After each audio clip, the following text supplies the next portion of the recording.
Hey team, welcome to the Student Paramedic Podcast Research Mini-Series.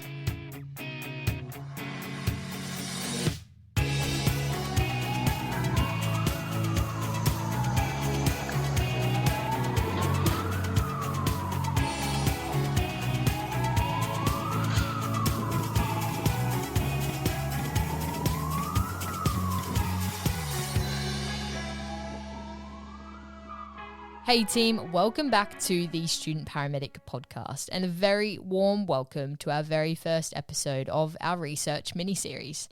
On today's episode, we are going to be having a chat to one of the most enthusiastic and passionate people that I know about research, and that person is Dr. Sandy MacQuarrie. Sandy, you are a researcher, a paramedic, an educator. Your list of things that you've accomplished and done is absolutely endless, and we'll have an opportunity to talk about that throughout this mini-series. But I can't wait to dive into this mini-series with you. I'd like to break some of the barriers that people have getting into research, some of the ideas and the misconceptions that they may have that might be negative towards research, and how we can start to change sort of this culture around it. And so I'm really excited to have you on. I feel like this is going to be an absolutely amazing mini-series. And so to get started, I think we should start with who you are, where you've, started in paramedicine, and how you've gotten yourself into research, and how you're in a position now where you're able to help other people and get them interested into research as well. Thanks for having me back. This is going to be a great series and certainly needed. And yes, I am passionate about research. And I think underneath it all, I think if you can make research at least a little bit cool or cool sounding, you'll at least get that first step towards it, which is what was key for me. I'm from Canada, east coast of Canada, and I've been a paramedic. This is my 31st year. And 31 years ago, when I took my initial, it was called EMT level 1, there was no reference to research. There was no learning about best practice. There was no best practice. My final exam was, I had to say the words oxygen, blanket, and transport. And that was it. So it's certainly come a long way since then, but I'll kind of color in where I was in that respect. The text that we used was not evidence-based. It was a nice US-based textbook, but I was free to be a paramedic. Well, at that time, you weren't allowed to call yourself a paramedic, and that's what I wanted. I wanted to wear the belt with the radio and get the free coffee at Subway. That's what I wanted. And that's what I got. I actually did. And it was something about being a clinician. Now, I was at the time what I would call, the term is research agnostic. So that's not a religious term. That is, I didn't know research existed. I wouldn't have known where to find it. And I certainly didn't value it in kind of any way that would be useful, or even way that we look at it today. So here I was fresh-faced out of EMT1 school, and I was working ground ambulance, but I had a spark to be I just wanted to chase the clinical rainbow as far as it would go. And in Eastern Canada, it was really hard to do the next level up, any kind of next level up. So I went to the US. I went to the US and I took a course called EMT Intermediate, which is, folks certainly in the US would know what that means. Kind of the middle one, you learn to intubate and you learn some medications. But funnily enough, I was handed whatever the medication list was, and I thought, well, I just accepted that there was good evidence to support intubating people, and did the skills. Went back and put some of it into practice, but I really had the bug to keep going as a clinician. Went back to the US to do EMT paramedic, which again is the US term, but that's where I first, became a paramedic. And so this is like mid-90s.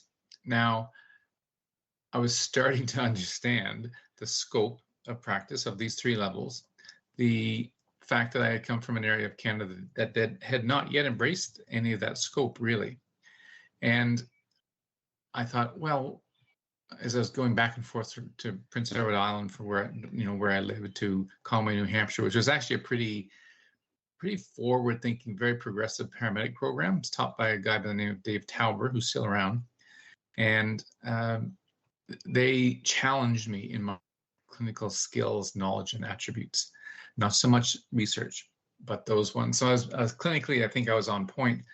and I wanted to put it into practice. And I immediately went back and I said, well, wait a second, I learned how to give aspirin as part of my paramedic training. So this is a true story. I went to the medical director of our service. Now, our service at that time was owned by a husband and wife. It was private, had 2 frontline ambulances and 2 in the back that would do off-island transports. It was a very well-run service. And for the time that it operated, it was a good service. And they were good to me. So I went to the medical director one day and I said, I really think that we should put aspirin on the trucks. It would be like the first medication. I think we should put aspirin, ASA, on the trucks for chest pain, for ACS. And he looked at me and he said, sure, Sandy, you go and find the evidence that it works in a pre-hospital setting and I'll support it. Now, I'll let that sink in. That was 1995. So I never went back. And this is like 2024. I was stumped. I walked out of there stunned because I couldn't do something that I wanted to do, number one. And when he said, go find studies that show best practice, randomized controlled trials, like he went on, and I had no idea. I had no idea what to do. I wouldn't have known where to go. I would not have known what to do. So it's kind of a funny story in that it doesn't have a happy ending. Or it does, because they did get aspirin in the end. But at that point in my career, I realize now, I was research agnostic. I didn't know how to read all the things that you led off with, appraising evidence and how to break a research question down and how to appraise the quality of the paper. I couldn't do any of that. Could not do any of that. So we'll park that one for a while because I was continuing to run calls ground, and I got on a fixed wing air ambulance, AMB Air Care, and took some more training. And I was there. I was having fun, and that took me to about 2000. I moved to Ottawa to be a flight paramedic on a helicopter in the year 2001, and I'd been teaching as well at a community college up until that point. So kind of splitting my time around, and went up to be a flight paramedic, and it was wonderful. And again, more training, but this time there was evidence supporting some of the guidelines, the clinical practice guidelines that we were given as flight paramedics. And I eventually ended up training to the level of critical care flight paramedic with a scope that was out of this world. But we were constantly drilled about best practice, and I was starting to become a consumer of research. So you think of yourself as research agnostic, that would have been me in 1993. Research consumer says, if I need to, I have to, I might be able to find the right source of information that might be credible. And that's where a lot of us are and remain as paramedics, along that continuum of not ignoring evidence, but not necessarily going out and designing a study. So I flew as a flight paramedic. I actually became chief flight paramedic for that company, Canadian Helicopters EMS, for the whole province of Ontario. Did that for 4 years. And really, I moved along the continuum like in leaps and bounds when I left the helicopter to work for the Ottawa Paramedic Service. I was their deputy chief logistics and program development. What was really cool there was I had the seat at the local base hospital on their research committee that came with the title. So now, whether I liked it or not, I was going to learn about research because I was the operational side of the research projects they were doing. So if they were at that time, ROC had just started Resuscitation Outcome Consortium, which is massive, still running. We got their studies up and running. Like we got the paramedics to do the work, and that was part of my job. Got on some papers, and I was inside the tent. Now, I was still not ready to kind of go off on my own and become this research guru, but I really started to understand how important research was, especially in clinical practice, especially. Did that for, I think, almost 3 years, moved back home, and I ran a big paramedic training company for Medavie EMS, which is a massive employer in Canada, for 5 years. At that point, I didn't have a lot of scope to do research, but I was always challenging the staff to say, the way you're teaching, is that best practice? What are we doing here? I landed on the shores of Australia in 2013, having left Medavie, and the thought of teaching paramedics was very appealing to me at that point. Plus, have you seen the weather? Hello, this is very nice. And they kind of waved under my nose. They said, yeah, and you can do a PhD too. And I thought, oh, okay, I'll do a PhD, or I'll enroll in one, and I won't finish it because I can't do that, but I'll tell everybody I'm in it, and I might get several years out of that. So I showed up, and I had a clinical question. Now I was starting to learn. A PhD is an apprenticeship into research. You have a supervisory team. You take one course, and it's, this was called SCI 700, and the course had to yield a thesis where you answered questions and created new knowledge. So I started framing my research question, and a light bulb went on. It went off in my head, and I was there. I tell this story a lot, and I was an unwell paramedic from time to time. And I thought, if I can study what makes paramedics unwell as part of my PhD, then maybe I can help others. And you can start to see, as you know, I get passionate about research, but that's what I was passionate about. Now I designed a course of study and did my studies and discovered a lot of new knowledge, and we kind of wrapped it up in a bow. And I realized at the end of, I was in a part-time program, when I finished my data collection, I was going to have to write this thesis, and that scared me, really scared me, because that's the pointy end, right? And I think I ended up, it was like 80,000 words, and it really hurt my head. It took me about a year to do it. But in the meantime, I was doing all those things that you talked about. I had to learn how to do research. It was my apprenticeship. I had to learn how to appraise the quality of research. I had to write papers. I had to be a peer reviewer, all those sorts of things.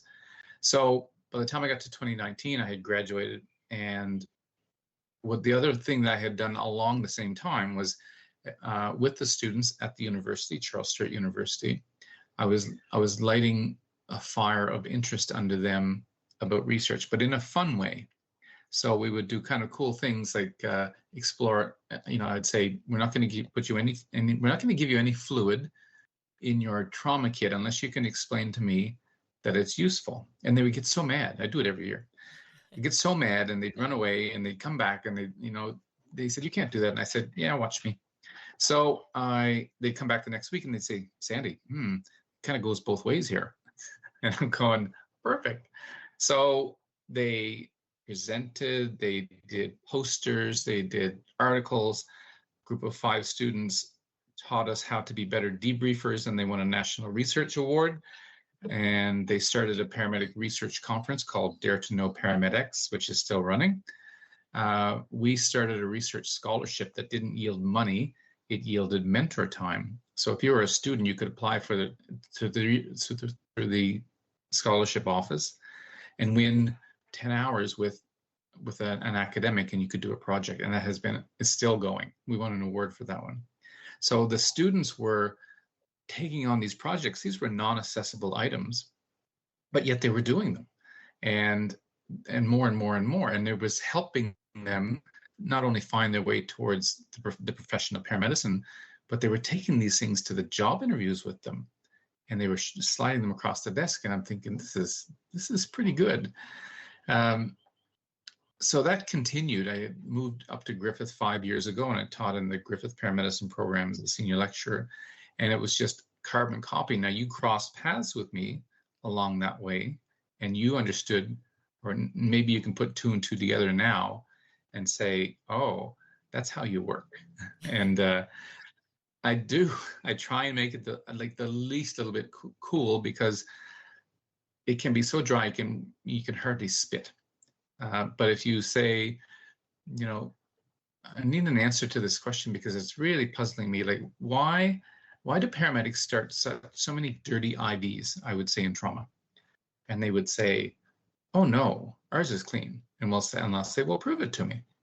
And off we'd go. So there was always like something just over the horizon. And that's been my journey from research agnostic to a consumer of research to a creator of research. And that last bit has been very rewarding because it's new knowledge. We've created new knowledge.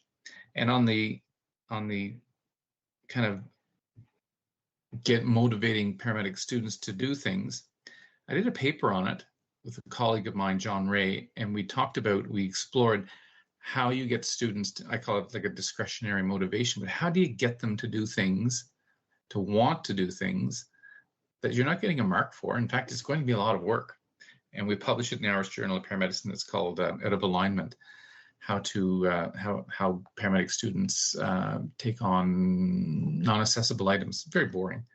But we broke it down as to, how could we do that? And there's three kind of findings from it. And I'll only tell you the first one. The first one is you have to suspend conventional disbelief. And I'll leave the other two for you. You can put the link in the show notes if you want. But that's a long-winded explanation. But if you were to sum up, everybody listening to this podcast is somewhere on that continuum. And maybe by listening to this podcast and having a think about things and reflecting, they'll move a little bit more towards certainly a consumer of research to maybe a creative research. And that's the story I had been formulating in my head all day to tell you when we started recording this podcast. That's really interesting. I really love the idea of research being considered as a continuum of agnostic, consumer, or creator. We really need people like yourself to build interest around research, because paramedicine is still in its infancy. When you look at medicine and nursing, they've got such strong foundations with research, and we're finding ourselves in a position where in paramedicine there's a lot of people that are trying to challenge things that we're doing on road, like you mentioned, the use of saline in trauma. So there's a great opportunity for paramedicine to really grow, but we need that interest to be sort of widespread through our community to really start creating change. Yeah, and I've done it with coworkers. Coworkers have done it with me in terms of, discovering something that needs to be investigated. With the students, it's always, you need to be very supportive, and you need to be able to understand that there's times that they may not be able to get to the whatever the finish line happens to be. But if we could count the number of articles and podcasts and student poster presentations, the last 2 years at ACP International Conference, the best poster went to our students. That's incredible. And that's in the general assembly. Yeah. That's amazing. Shirvan Chandramouli was this past year, and the year before was Tanisha Becton and Hannah Dumbledon. So they're holding their own weight, and at the same time, they hold me accountable. Because I remember at the same time, I had developed supervisory skills without appearing to be a supervisor. And that's been hard. I've been, what's the right mix of, I'm not marking this. I've got 4 students in my office, and they said, we'd really like to do something in research. And I said, well, why don't you start a student research day, which is Dare to Know Paramedics. And that's been running since 2016, streamed every year. And they said, okay.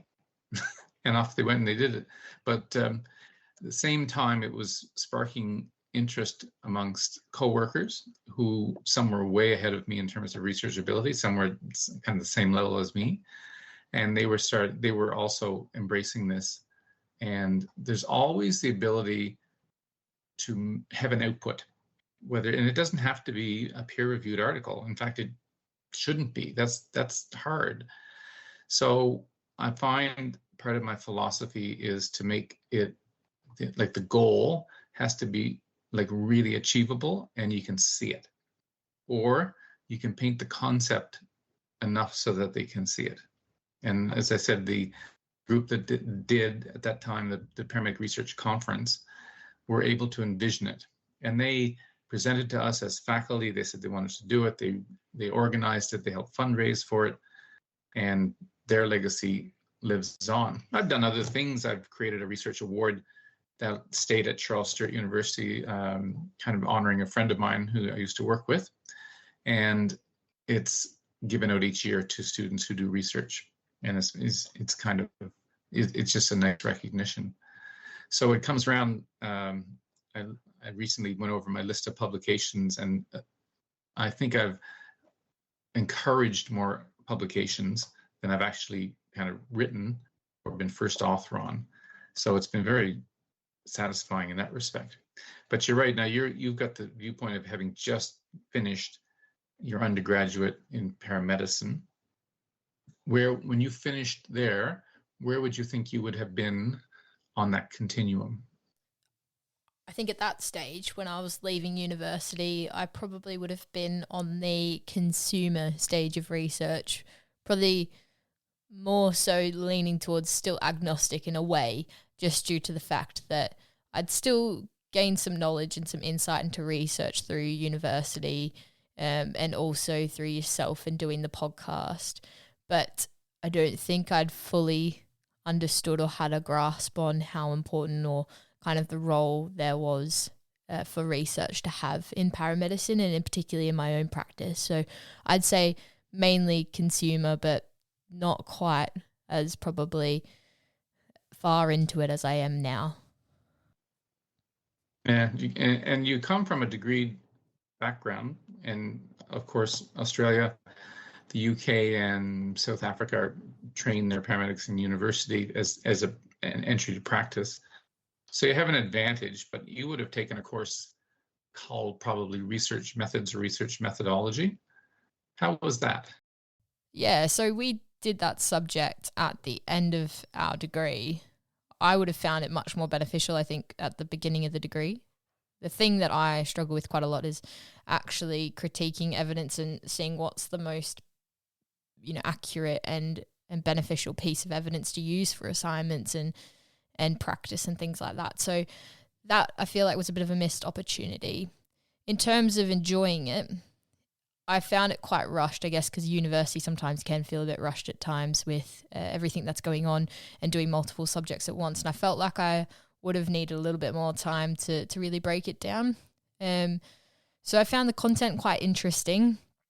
But then equally, I found that the assignment was something that we didn't really get to choose in terms of the topic. So I feel like you mentioned at the start of the podcast as well, you did your PhD in health of paramedics. Is something you were really interested in? And I felt like, again, maybe a missed opportunity to sort of build that excitement and interest around students. We didn't get to really pick the topic that we had to do our literature review on. So another missed opportunity, but I think I could have enjoyed it a lot more.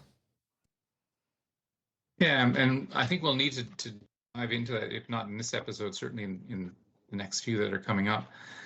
And that is to trip into where you want to spend. I was literally on a treadmill one day watching a YouTube video on stats. I'm thinking, well, I've arrived. I'm officially that person. But something got to me, and for me, it was, as I said, that passion that I could create new knowledge around how paramedics get sick, and that's exactly what I did. And that's probably one of the best things I've ever done, is that PhD, and spread it far and wide. But whereas you have the advantage over almost every other paramedic trained paramedic student in the world, because it's a degree, and it's got rigor, and it's got reflection, and it's got a research methods course. It's still, if you look at kind of the very sparse statistics about how we fit against other professions with research-ready people, and let's just take PhDs, for example. There's kind of an informal registry in the UK of paramedic professional doctorates and PhDs. And if you take that, plus people plus actually Monash is studying it right now, there might be 300 paramedics in the world with PhDs. When you think of that, you think, wow, you could put them in a very small room and close the door, and then that's it for research. That's amazing, and they're split almost evenly between the UK and Australia. And whereas other countries still wrestle with their professional identity in terms of do we need a degree or not, the US is a good example. There's probably a handful over there. So what does that mean? It means at the top of that pyramid, the ability to supervise, number one, supervise PhDs, masters, honors, and the ability to create new knowledge is limited. Further, the ability to sit at a table and say, we've got a research budget, I think these are the priorities, although it's becoming easier, we weren't really present at the table. And I can remember as deputy chief in Ottawa, sitting at the research table thinking, if I open my mouth, I'm going to look really stupid. So I can say, having gone through the kind of all the stages, that we are comfortable and becoming more comfortable as a profession, sitting at the table, planning research agendas, and understanding that if we create new knowledge, we'll get to be a profession even faster than we are. And that raises another note, and that is, how I define research. Research is anything to do with study of something. And we think of the go-to, which is clinical research. We need to see drug A is better than drug B. And that's great, it's perfect. But we also study our profession. We study ourselves. I studied the physiologic response of paramedics to an emergency call. And it runs the gamut. And we'll dive into all the terms, I'm sure, later. But research can be anything that you want it to be. And that's kind of the hardest thing for people to understand, is they can get to the point where they have a question or they have something they want to understand better, and they can actually do it. They tend to get lost in I don't want to do a randomized control trial. I don't want to do that. So that's important for us to know. So we're building like real horsepower to do research and to supervise and to teach in academia and author papers. And we're also understanding that the width of our things that we can study in paramedicine, and if you ever want to get on that site, all the thesis titles are listed, and it's everything from mine to qualitative research to clinical research to everything. So again, that's that mindset of as you move a little bit more away from research consumer towards research creator along that continuum, when you have that, I call it the aha moment, when you say, I can study this thing, and maybe I'll just present it in a podcast, or maybe I'll do it as a poster, or maybe I'll just do it for my own information, and that's it. So yeah, what do you think of all that? I think that's fantastic, Sandy. Every time I chat to you, I feel more and more energized, particularly around things like research. I remember not even wanting to do biomedical science when I finished high school because I didn't want to be in a lab doing research. But it's funny how I've come full circle, and now that's something that I'm really interested in.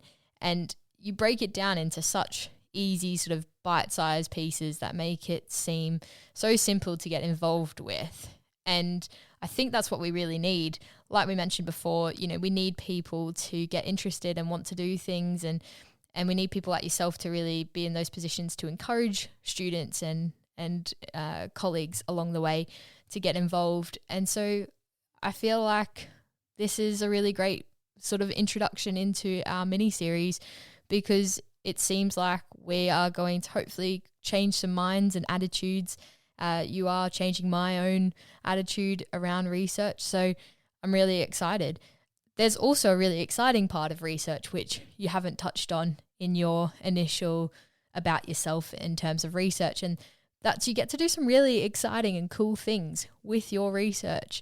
And you know what I'm talking about, and I would love for you to go into that a little bit more, just to show our listeners where this could take you.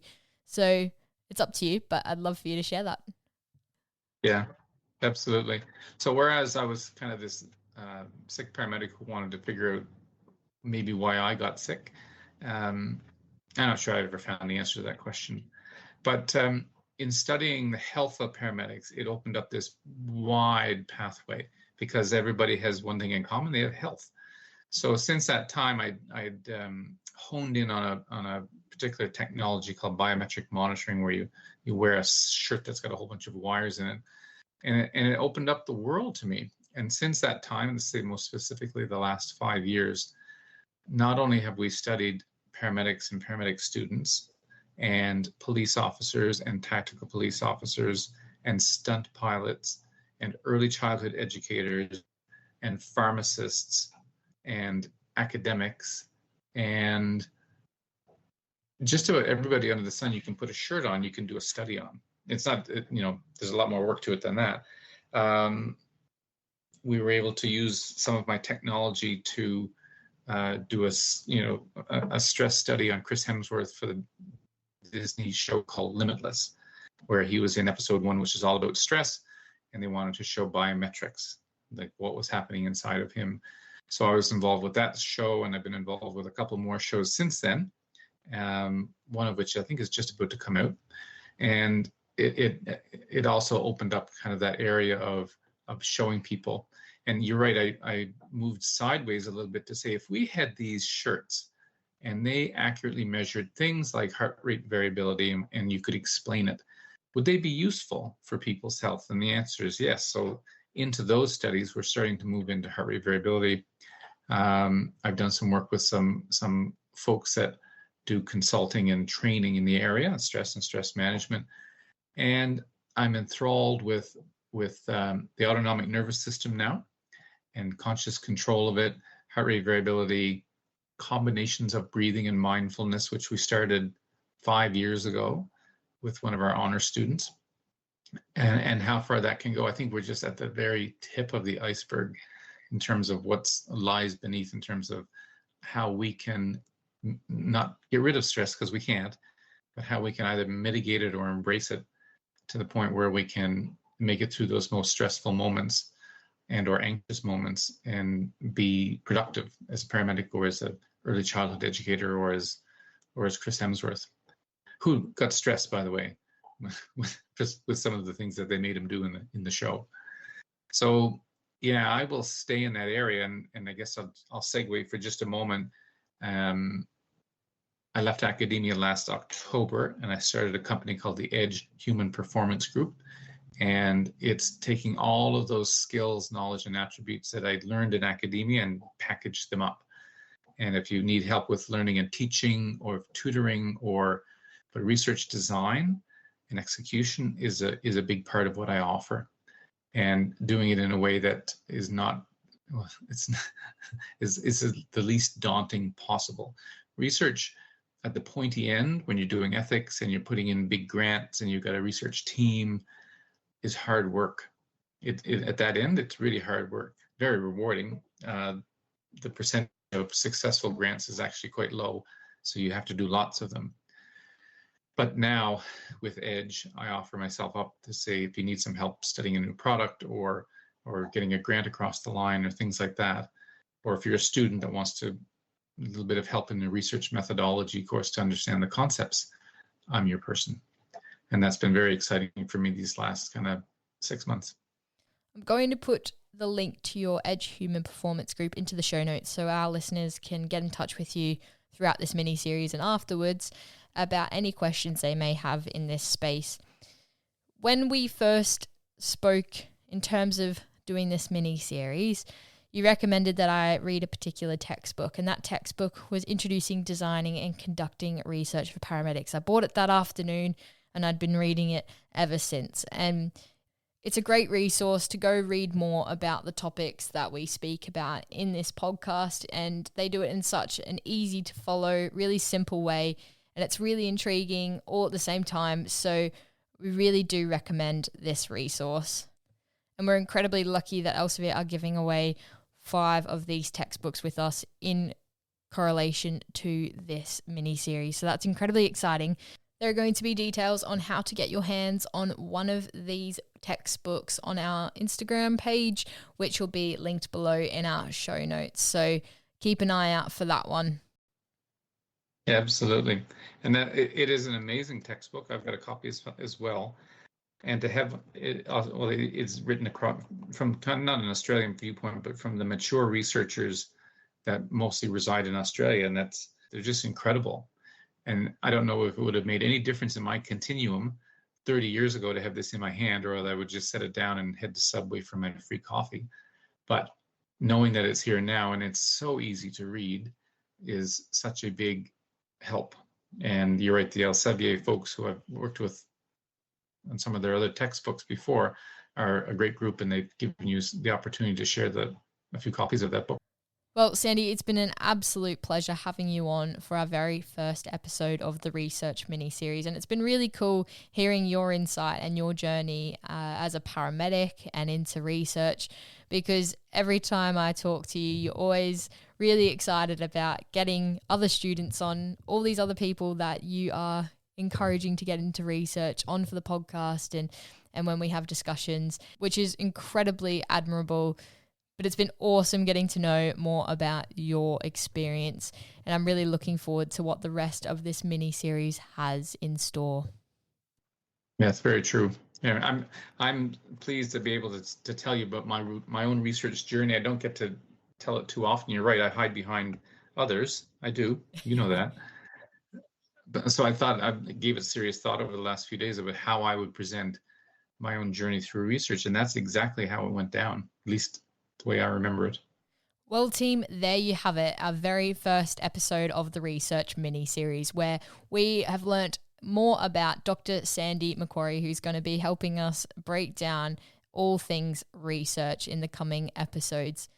On the next episode, Dr. Sandy MacQuarrie and I interview paramedic Abby Little on her experience going from paramedic student into her honours and now into her PhD. So we're really looking forward to that episode, and please let us know how you're finding this research mini-series via our social media and through our email linked below.